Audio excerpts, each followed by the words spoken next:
Gold USD remains sideways within the channel, where a strong breakout is needed before following the weekly bullish trend. The current relative strength index on the daily gold USD price remains below the 50.00 line, while the latest price action shows strong buying pressure after the non-farm payroll release.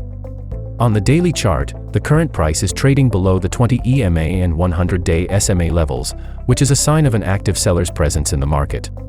As per the gold USD weekly outlook, a stable price above 1950 to 1955 is needed before forming a solid bullish trend.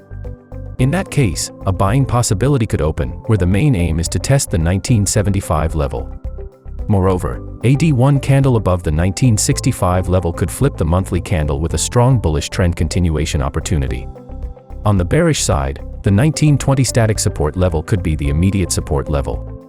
A bearish D1 candle below this level could lower the price toward the 1910 level before moving toward the 1900 psychological level.